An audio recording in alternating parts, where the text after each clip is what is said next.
Bonjour et bienvenue dans mon atelier. Ici Myriam Moreau du blog Vibrer par l'art, là où on éveille les passions pour la création. Ce matin, j'ai lu un merveilleux article sur tous les bienfaits du tricot. Il paraît que ce serait aussi bon pour nous que, excusez-moi, que la méditation. Ça nous permettrait, en plus de développer notre fierté, de réduire les symptômes de l'anxiété, du stress, de la dépression. Le tricot nous permettrait de ralentir le déclin des fonctions cognitives chez l'être humain.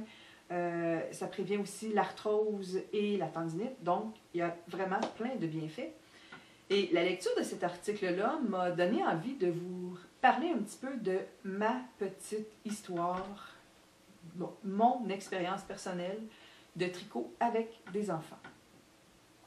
Alors, je me suis décidée à vaincre ma peur de la caméra et je suis en train de vous tourner ma toute première vidéo pour mon blog.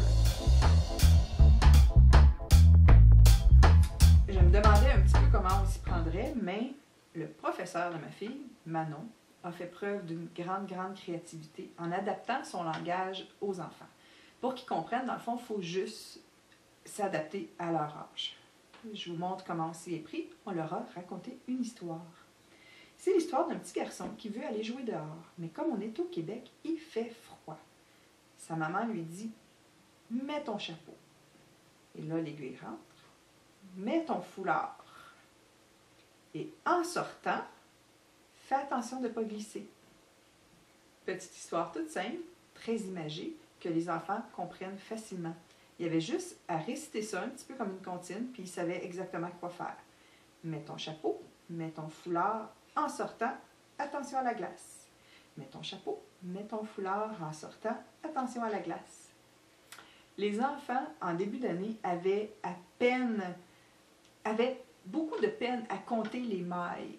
Ils n'étaient pas rendus là encore. Après quelques semaines, je vous dirais qu'ils savaient compter les mailles, ils savaient compter les rangs. Ils étaient capables de nous dire s'il y avait trop de mailles ou pas assez. Donc, on était capable d'ajuster avec eux autres. Ils ont appris les mathématiques, en plus de développer la dextérité fine, la patience, la persévérance. Il fallait les voir aussi, là, tout fiers, regarder leur tricot, puis dire « j'ai un trou ici. Comment je fais? » Ben, il faut le détricoter. Sans hésiter, la plupart redétricotaient leur tricot pour reprendre. C'est vraiment un apprentissage merveilleux à faire avec un enfant. Puis, il faut voir toutes les étoiles dans leurs yeux quand ils vous présentent le projet une fois fini. Je vous invite à raconter l'histoire avec vos enfants. On met le chapeau, on met le foulard, on sort dehors et on fait attention à la glace. Bon tricot.